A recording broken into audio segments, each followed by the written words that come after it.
through what the process is currently in that case. If someone comes to this country, commits a crime, what is the process then as to who is deported?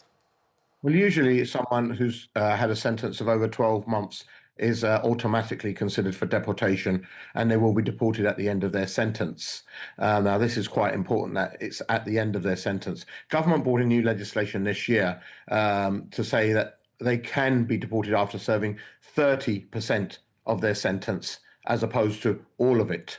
And therefore they can offer early deportation, and that's what they seem to be doing and will be doing in that respect. But anyone with a sentence of essentially of more than 12 months will end up being deported after serving their sentence. But under the new policy, they could get an early deportation instead of serving the full sentence. OK, because we've got a lot of comments coming in from viewers this morning. Robert saying they had no trouble deporting the immigrant released from prison early. Why can't they do the same with every other person in a similar situation, every other migrant that commits a crime? So from your point of view, then, there would have to be a change in the law to allow that to happen.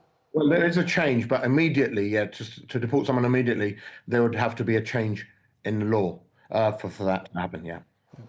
Dr. Rakib Ehsan, this, of course, depends upon whether the country from which they've come is willing to accept them. It takes two to deport, doesn't it?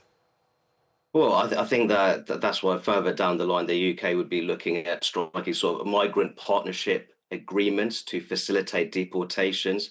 So you're absolutely right that this requires a degree of international cooperation. But I think in this particular case, I think the UK government had no choice but to carry out a swift deportation because it was a high-profile case. Hadush Kabatu, he was initially arrested and then convicted of sexually assaulting a 14-year-old schoolgirl. And as you know, Ed, that resulted in protests taking place in the Essex market town of Epping, but also in other parts of the country. So the government had no choice in this particular instance. And Dr. Rakib, do you think, though, that, you know, that this should happen then if someone comes to this country seeking asylum, they commit a crime, that they should then be deported?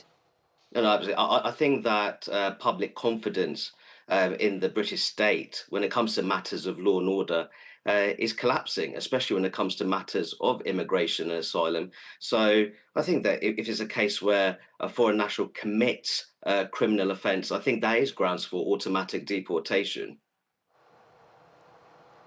I guess the question in this case, which we were discussing earlier on the news panel, is was this an individual who had to be forced to be deported, or had he, as the police indicated at the weekend, indicated his willingness to be voluntarily removed? And it is easier when somebody is willing than when it's something they have to be forced to do, isn't it?